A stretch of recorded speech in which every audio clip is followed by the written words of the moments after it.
Trunajaya menyerang Mataram.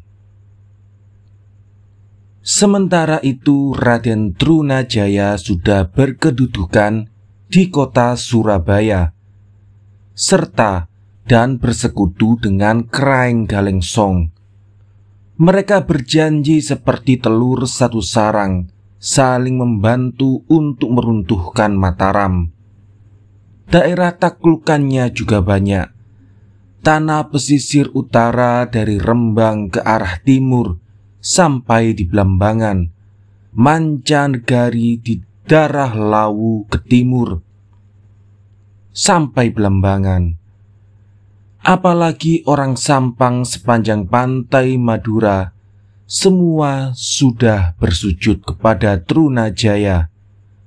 Sementara itu Trunajaya juga sudah menyatakan diri sebagai raja bergelar Panembahan Madu Retua Panatagama.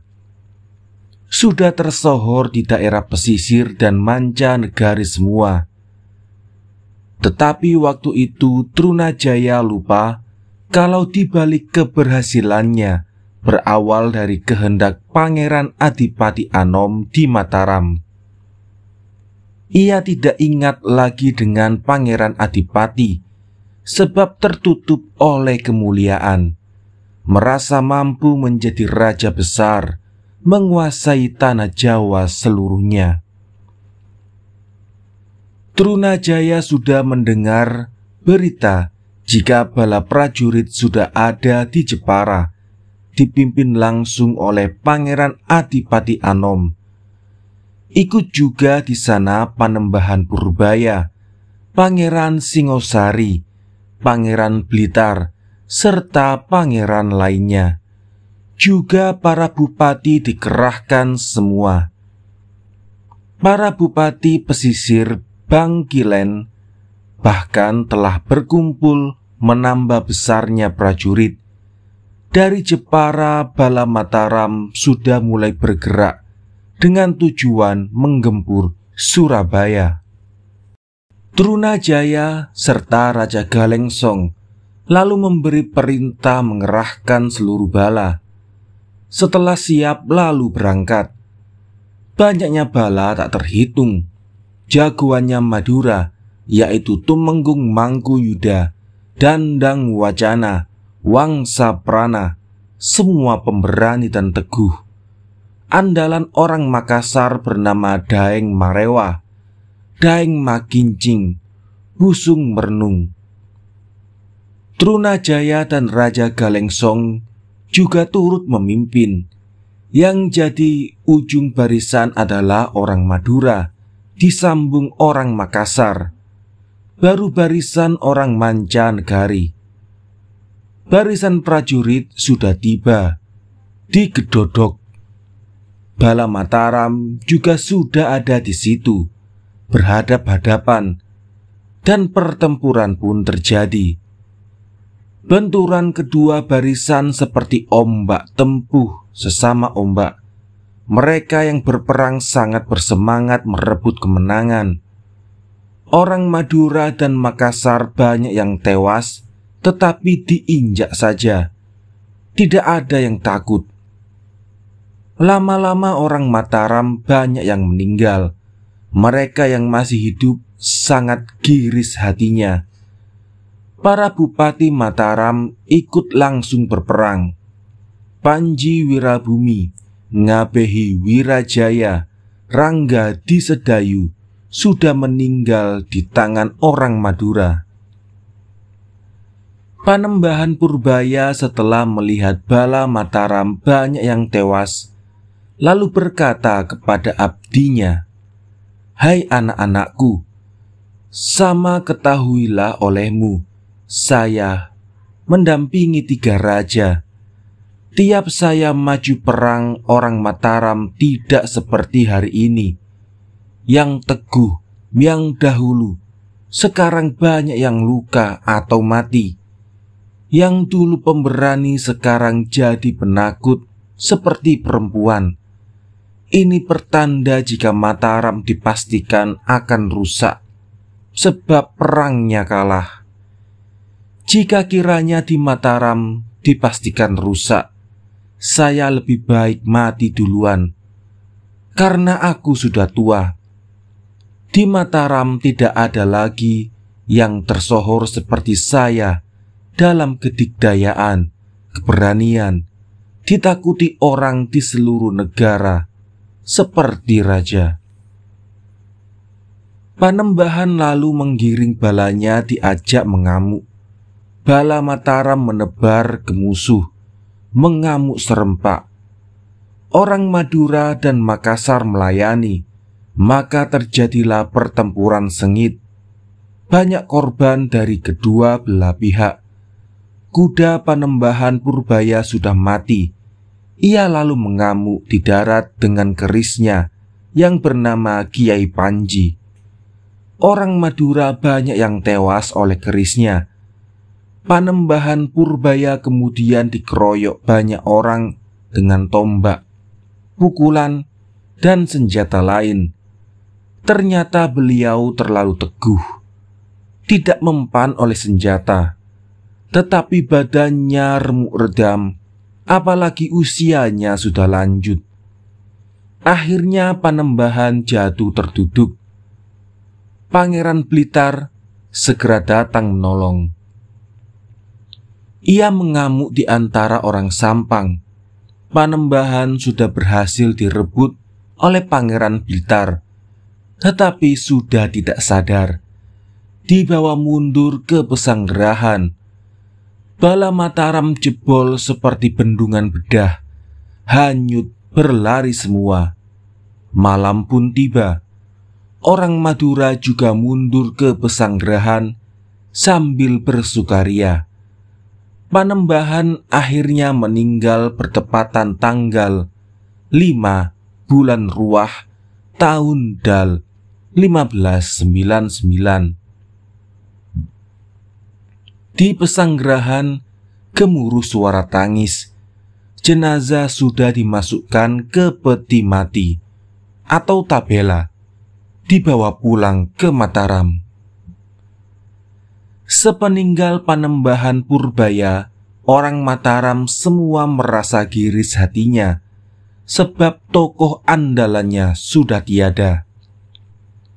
Di waktu malam orang Mataram banyak yang lari. Pangeran Adipati Anom dan pangeran lainnya, apalagi para bupati sudah putus asa semua, memutuskan untuk kembali ke Mataram. Orang Madura dan Makassar mengejar mereka tetapi tidak tersusul. Pimpinan orang Sampang bernama Mangku Yuda dan pimpinan orang Makassar Daeng Marewa sepanjang jalan lalu menjarah harta benda, memboyong perempuan-perempuan, laki-lakinya dibunuh, istrinya dibawa. Begitu rusuh sampai sekarang, sampai ada istilah seperti bajak orang-orang Sampang, kaya bajak wong Sampang. Gerakan orang Sampang itu sudah sampai di Yuwana, di Pati, Kudus. Semua sudah takluk dengan orang Sampang, hanya Demak yang menolak, mempertahankan diri dalam benteng. Orang Madura banyak yang tewas, lalu mundur, mengalihkan serangannya ke Jepara. Mereka mendapat bantuan dari Trunajaya. Pasukan yang diperbantukan adalah orang mancanegari. Begitu besar jumlahnya. Jepara sudah terkepung. Ki Ngabehi sudah berunding akan dibantu oleh orang kompeni.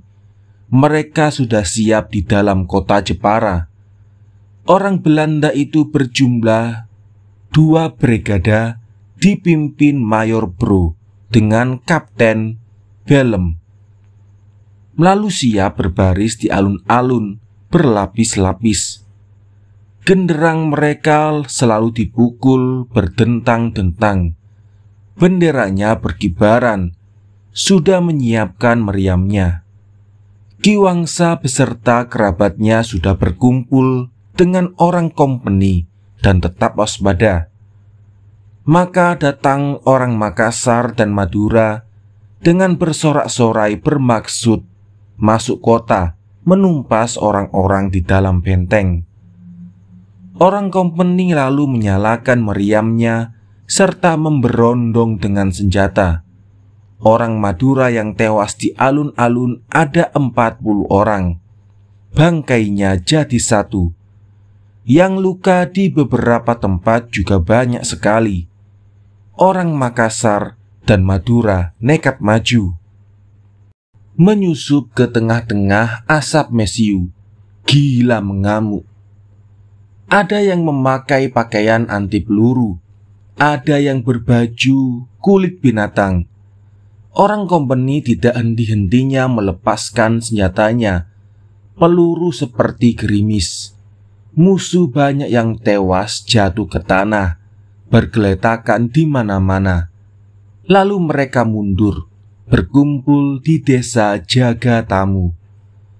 Ki Wangsa Dipa lalu menyiapkan meriam yang besar-besar, dibawa naik ke Gunung Danaraja. Musuh yang ada di Jagatamu dibidik dan dihantam dengan meriam dari sana. Peluru meriam mengenai pohon-pohon sampai tumbang. Reruntuhannya menimpa orang Makassar, Madura, serta mancanegari.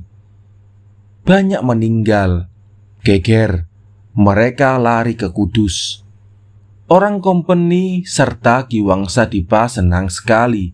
Bangkai dari musuh telinganya diirisi, diserahkan ke Mataram. Tiada lama kemudian Trunajaya mengerahkan banyak prajurit dipimpin Dandang Wacana, tinggi besar serta pemberani. Ia diperintahkan ke Mataram membawa Pangeran Kajoran ke Surabaya. Utusan ini sudah berangkat lewat di Jagaraga. Barisannya sangat besar dan begitu rusuh. Sepanjang jalan mereka menjarah harta benda penduduk, sehingga desa-desa yang dilewati banyak yang rusak. Orang-orang di Sokowati, Kawudung, dan Pajang sudah takluk kepada Dandang Wacana. Perjalanan sudah sampai di Kajoran. Panembahan Rama juga sudah kumpul lalu menaklukkan desa-desa di sekitarnya. Waktu itu sudah dilaporkan kepada Sang Prabu kalau prajurit dari Madura mulai masuk ke Kajoran. Panembahan Rama sudah bersekutu dengan mereka. Sang Nata lalu memberi perintah kepada Pangeran Adipati Anom. Tole Adipati Anom, sekarang engkau sendirilah yang harus bergerak sebagai wakil saya. Pukullah musuh yang ada di Kajoran. Orang-orang yang ada di sana tumpaslah semua. Bawalah semua saudara. Kerahkanlah seluruh orang Mataram. Pangeran bersedia lalu mengundang bala, merakit senjata perang. Setelah segalanya beres, lalu segera berangkat. Perjalanan sudah sampai di Taji. Berhenti sebentar, mengatur gerakan, dan terus menuju ke Kajoran. Terjadilah perang, campu sampai 1 hari.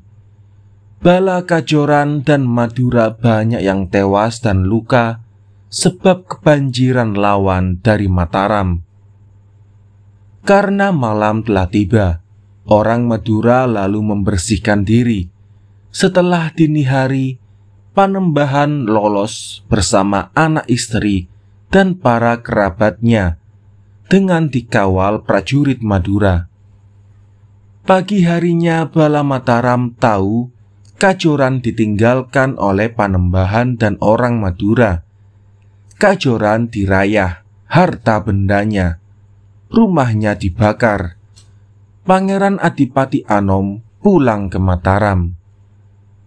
Diceritakan perjalanan Panembahan Rama di Kajoran selamat sampai di Surabaya, bertemu dengan Trunajaya.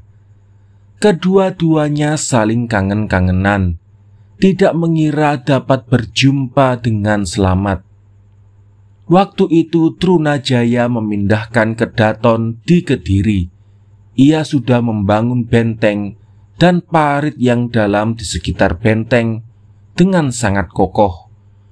Meriam-meriamnya diletakkan di baluarti dalam posisi muka belakang.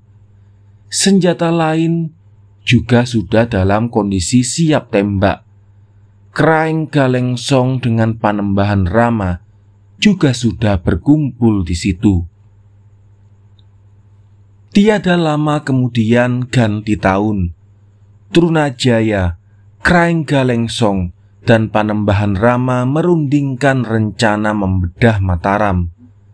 Kesimpulan, akan dilakukan pengumpulan bala, mengerahkan orang mancanegari dan orang pesisiran.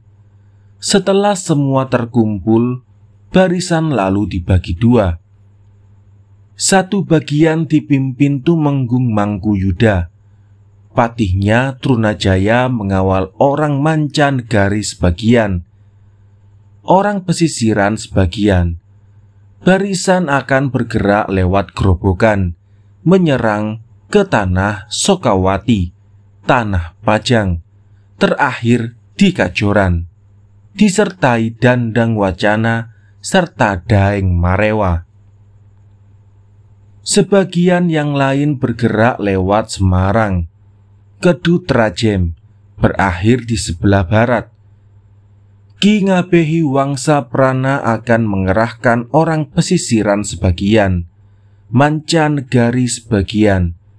Setelah siaga serta menentukan hari bersama datang di Mataram, berangkatlah mereka. Amat besar kedua barisan bala prajurit serta begitu brutal tingkahnya. Di sepanjang jalan yang dilewati selalu menjarah raya dengan tindakan yang gila-gilaan. Akibatnya dusun yang dilewati menjadi rusak parah. Gerakan barisan yang sebagian sudah sampai di Grompol berhenti berkemas-kemas, lalu menyeberangi Bengawan Semanggi, melabrak Pajang. Orang di tanah Pajang geger. Negeri itu menyaksikan bajak sampang. Banyak yang menyusup ke hutan, ada yang mengungsi ke Mataram. Bala barisan Madura sudah sampai di Kajoran, lalu mesanggrah di Taji. Adapun pasukan yang lewat Semarang sudah sampai di Trajem, sebelah barat Mataram. Mereka lalu berhenti mesanggrah setelah utusan ke Taji menentukan hari untuk bersama membedah Mataram. Mataram juga sudah mengetahui bahwa musuh dari Madura datang dengan dua jurusan. Orang Mataram menjadi gentar hatinya. Rakyat yang ingin mengungsikan anak istri tidak karuan ulahnya. Adapun para putra, sentana, bupati, menteri sudah menyiapkan senjata, siap-siap mengatur barisan di alun-alun. Pangeran Adipati Anom mohon pamit kepada ayahandanya untuk berperang. Ayahandanya setelah mengizinkan, pangeran lalu berangkat beserta adik-adiknya. Para menteri, bupati seadanya dikerahkan semua. Tetapi waktu itu orang Mataram baru kacau hatinya karena teringat kepada anak istri serta barang-barang miliknya. Mereka berangkat perang hanya karena takut saja, dipaksa oleh pimpinannya. Tidak ada orang yang punya keberanian. Semua hanya merasa takut dan giris saja. Bala prajurit Madura sudah berangkat dari Taji. Sampai di Pajarakan terjadilah pertempuran hebat di Kali Ajir. Ramai sekali pertempurannya. Barisan Madura yang ada di Trajem sudah mendesak sampai di Telaga Wana, lalu campuh perang. Orang Mataram kacau perangnya, sebab lawannya maju dari dua arah bersama-sama. Geraknya seperti banteng ketaton, seperti singa berebut daging. Prajurit Mataram hatinya kacau balau. Barisan jadi tak terkendali lagi, bubar, lari masuk ke dalam kota. Di dalam kota penuh orang yang ingin masuk dan orang yang akan keluar mengungsi keluar kota. Masing-masing jadi barisan, saling dorong dan ingin masuk kota dengan mereka yang ingin mengungsi keluar kota. Perempuan menangis ramai, kebingungan. Para putra sentana, menteri, bupati, semua sudah pacak baris di alun-alun, berjaga-jaga kalau ada kehendak sang Prabu untuk maju berperang. Tetapi sang raja tidak mau berperang, sebab sudah tahu kepastian Allah bahwa negara Mataram segera sirna kuasanya. Sudah 100 tahun keraton Mataram berdiri. Sang Prabu adalah raja terakhir. Beliau sudah pasrah hatinya. Kehendak sang Prabu untuk meninggalkan istana, berniat untuk menyingkir dari Mataram. Beliau lalu memerintahkan untuk bersiap-siap kepada permaisuri serta semua perempuan di dalam kedaton. Sang Prabu juga memerintahkan membawa emas, intan dan berlian, serta sekuatnya. Perempuan di dalam keraton bingung dan menangis. Sang Nata gugup hatinya mendengar gemuruh soraknya musuh yang mendesak kota, serta menjara dan memboyong harta dan wanita milik penduduk. Rumah-rumah di istana mereka bakar. Setelah malam, sang Nata lolos dari keraton beserta putra dan garwa semua. Para abdi laki yang setia ada yang ikut. Perginya sang Prabu meninggalkan Pura Mataram bertepatan pada malam Ahad, tanggal 18 bulan Sapar tahun B, angka 1600. Perjalanan raja lurus ke arah barat, singgah di makam Imogiri, lalu menyeberang Sungai Progo. Sang Nata naik gajah, para pengikutnya naik kuda atau tandu. Para putra ikut semua. Sepanjang jalan sang Prabu senantiasa menelan ludah, sangat kepikiran. Jalannya tergesa-gesa, takut bila terkejar musuh.